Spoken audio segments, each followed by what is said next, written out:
안녕하세요. 허승용 회계사입니다. 오늘은 지난 영상에 이어서 법인세나 종합소득세 절세에 큰 도움이 되는 세금 감면제도 두 번째 영상을 준비해 보았는데요.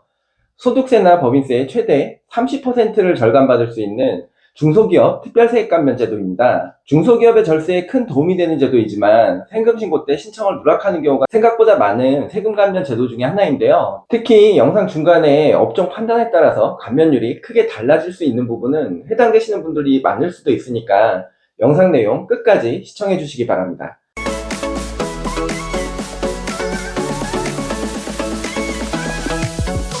중소기업 특별세액 감면은 중소기업의 경우 회사의 업종과 규모 그리고 사업장에 속한 지역에 따라 최대 30%까지 소득세와 법인세를 감면받을 수 있는 제도입니다. 즉 개인 사업자와 법인 사업자 모두 적용받을 수 있는 제도이고요. 여러분들이 잘 아시는 창업 중소기업 특별세액 감면보다는 감면율이 낮지만 창업인 경우만 받을 수 있는 창업 중소기업 특별세액 감면과는 달리 꼭 창업이 아닌 경우라도 요건만 해당이 되면 세액 감면을 받을 수 있기 때문에 꽤 많은 중소기업에 적용될 수 있는 세금 감면 제도입니다. 중소기업 특별세액 감면 대상이 되는 기업은 일단 중소기업이어야 되고요. 중소기업에 해당되는 경우 세 가지 요건, 즉 업종 요건과 규모 요건, 그리고 지역 요건에 따라 중소기업 특별세액 감면 적용 여부와 감면율이 달라지게 됩니다. 먼저 업종 요건에 대해 살펴보면 제조업, 도소매업, 건설업, 광고업, 물류산업 등 총 48개 업종에 해당이 되어야 합니다. 중소기업이라고 하더라도 이 업종에 해당되지 않으면 중소기업 특별세액 감면을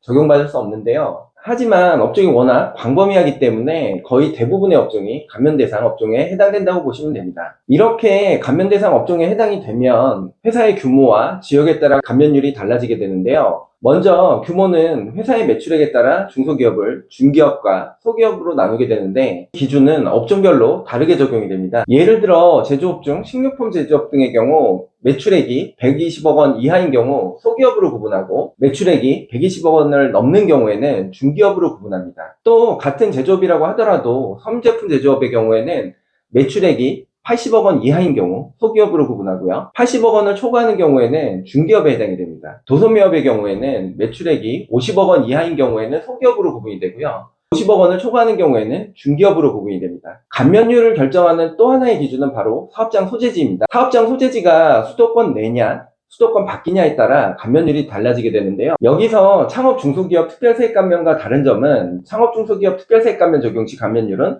수도권 과밀억제권역 내냐 아니면 밖이냐에 따라 달라지는데 중소기업 특별세액 감면의 경우에는 수도권 과밀억제권역보다 더 넓은 범위인 수도권 안에 있냐 또는 밖에 있냐에 따라서 달라진다는 점 비교해서 알아두시기 바랍니다. 중소기업 특별세액 감면 감면율을 살펴보면 수도권 내 중기업의 경우 지식기반 산업에 해당되는 경우에만 10%의 세액 감면이 적용이 되고요.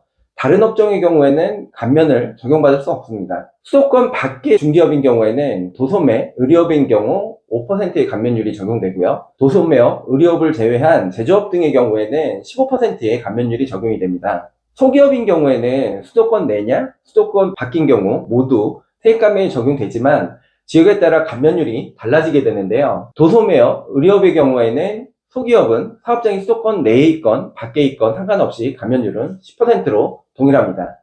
하지만 도소매업 등을 제외한 다른 업종의 경우 예를 들면 제조업의 경우 소기업은 수도권 내에 있는 경우에는 20%의 감면율이 적용되지만 수도권 밖에 있는 경우에는 30%의 감면율이 적용됩니다. 전체적인 감면율은 지금 보이시는 표를 참고해 주시기 바라고요. 보시는 것처럼 제조업이 도소매업에 비해 감면율이 높은데요. 도소매업의 경우 소기업은 중소기업 특별세액 감면율이 10%인 반면 제조업의 경우 수도권 내 20%, 수도권 외의 지역인 경우에는 30%의 감면율이 적용이 돼서 도소매업보다 2배에서 3배가량 감면율이 큽니다. 따라서 제조업에 해당되지만 업종을 잘못 판단해서 도소매업으로 업종을 구분하는 경우 중소기업 특별세액 감면 시 큰 손해를 볼 수 있게 된다는 점 꼭 기억해 두시길 바라고요. 특히 제가 다른 영상에서 설명드린 것처럼 직접 제조를 하지 않고 외주 제작을 하더라도 일정한 요건을 갖춘 경우 제조업으로 보는 규정이 있기 때문에 이 규정에 해당되는 경우 도소매업이 아닌 제조업에 해당돼서 높은 감면율을 적용받을 수 있다는 점 꼭 알아두시기 바랍니다. 중소기업 특별세액 감면에 따른 감면세액은 감면 대상 업종에서 발생한 소득에 대한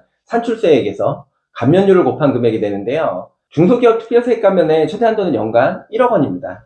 다만 직전 연도보다 상시 근로자 수가 1명 감소할 때마다 500만 원의 세액 감면 한도가 줄어들게 되고요. 중소기업 특별세액 감면은 창업중소기업 특별세액 감면과는 중복해서 적용되지 않지만 통합고용세액공제나 고용중개세액공제와는 중복 적용이 가능하다는 점 꼭 알아두시기 바랍니다. 지금까지 법인세와 소득세 절감에 도움이 되는 세금 감면제도, 두 번째로 중소기업 특별세액 감면에 대해 설명드렸는데요. 중소기업 특별세액 감면은 많은 분들이 알고 계시지만 또 많은 분들이 감면 신청을 놓쳐서 변경 청구를 신청하는 대표적인 세액 감면 제도이니까 혹시 세액 감면 신청 놓치신 분 없는지 꼭 한번 점검해 주시기 바라고요. 그리고 다가오는 법인세 신고와 종합소득세 신고 때 중소기업 특별세액 감면 신청 대상이 되시는 분들은 꼭 놓치지 마시고 감면 신청해 주시길 바라면서 오늘의 영상 마치도록 하겠습니다. 이상 허승용 회계사였습니다. 감사합니다.